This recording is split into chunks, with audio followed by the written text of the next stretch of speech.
Welcome to Nasdaq Trade Talks. I'm Jill Malandrino, Global Markets Reporter at Nasdaq. Joining me for this segment, we have McKinney, Managing Director and Senior Portfolio Manager with NFJ Investment Group. He joins me to discuss why now is a good time to lean in on value stocks. It is great to see you, Burns. Welcome to Trade Talks. Thank you for having me. All right, you got it. That really is the key question. Are value equities, do you think they are about to turn a corner here? We believe there's a great case for value stocks today, and it rests on, really the primary assumption is just reversion to the mean, which in the world of finance is probably one of the most ironclad rules you can take advantage of. You've got a world in which, if you look at the U.S. value index compared to the U.S. growth index, that value index has lagged the growth index by 8% per year over the past 5 years, and by 6% per year over the last 10 years. Now, we understand that value, and growth cycles tend to be long in duration, but the growth cycle that we've been in has really been longer even than the one we saw in the dot-com bubble. It's one of the longest of all time. And so over the long term, value stocks have lagged. Even in the near term, a great case can be made for the fact that last year, the growth index beat the value index by about 30%. Now, if you look at, over the past 40 or 50 years, anytime the growth stocks have beaten the value stocks by that amount, you tended to see a little bit of a snapback in the subsequent year in which value stocks have not only outperformed growth, but they've done so with consistency about 3/4 of the time. And so I talk about reversion to the mean. Granted, in a lot of disciplines, in baseball, if someone's a 300 hitter and they've been in a slump, that doesn't mean that they're more likely on their next at bat. It means they're 30% chance. But in finance, it actually is, and in markets, it is a little bit different. If you've been in that slump, it actually makes it even more likely that you not only see the comeback, but you see a strong comeback. And finally, we think, okay, well, what's the catalyst for this type of return for value equities? And probably the most likely catalyst is simply that interest rates, the Fed may start cutting rates at some point this year, but it appears highly likely that that rates won't dip down to the historic lows that they saw a couple of years ago. And so the era of ultra easy money is probably over, which that's an era that's really provided a bit of a subsidization for more speculative and growth oriented stocks. Mm-hmm. And Burns, of course, the other question is, we've dodged a recession so far. Do you think we could get one this year? I mean, if you look back to 2023, the majority of strategists and economists were predicting a recession, and it is yet to materialize. Do you think that could happen in 2024?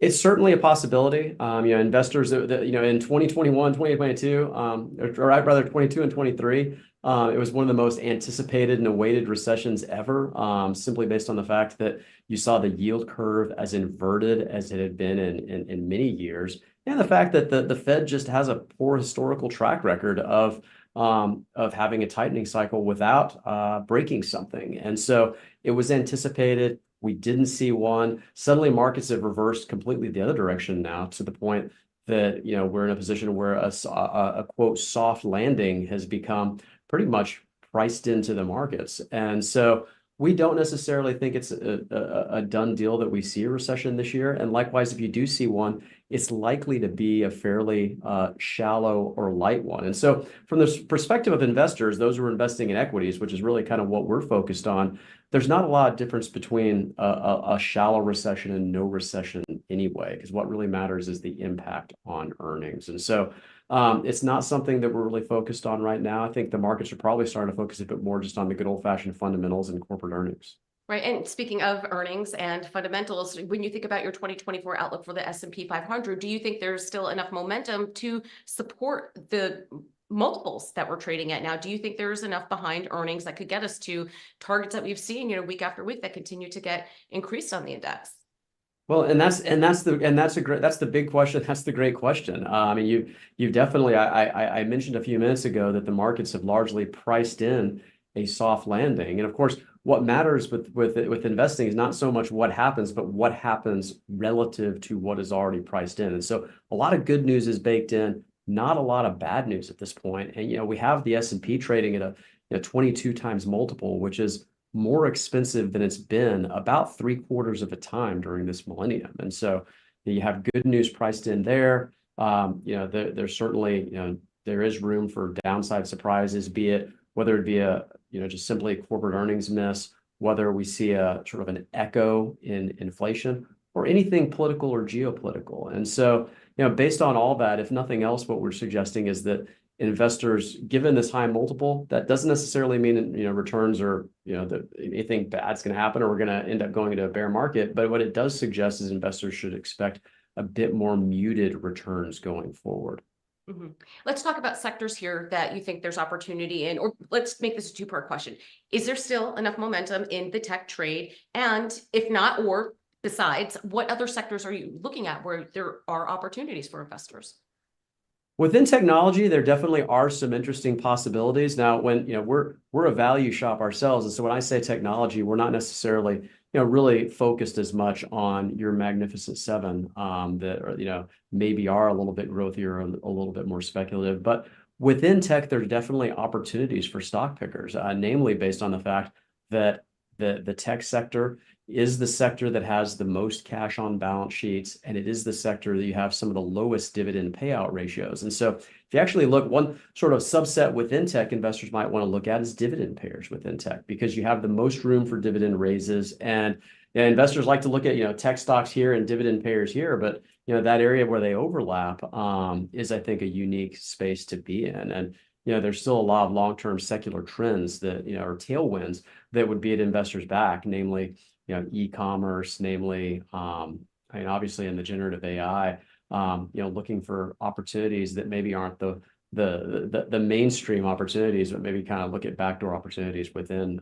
they can take advantage of generative AI. Yeah. Any other sectors that look attractive at this point? Yeah, another one that probably is a little bit underweighted or unloved would be the industrial sector. And I spoke a minute ago about tailwinds. In industrials, I think you have a couple of twin tailwinds kind of working in their favor.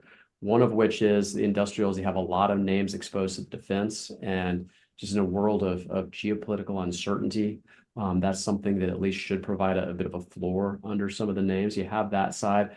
You have the fact that investors aren't necessarily talking as much anymore about the infrastructure bills that were passed in 2021. But even though it feels like old news, a lot of that money is just now starting to find its way out the door. And that spending is expected to double and then double again over the next couple of years. And so you have those factors working in investors' favor. And finally, there's just the fact that the sort of the reindustrialization of U.S. Manufacturing. You have a lot of places where simply you're going to have capital spending simply because when stuff gets old, it starts breaking. You kind of have to invest in it, and so you have all those factors in a sector for which valuations aren't necessarily terribly demanding. All right, Burns, appreciate the insight. Thanks for joining us on Trade Talks. I'm Jill Malandrino, Global Markets Reporter at Nasdaq.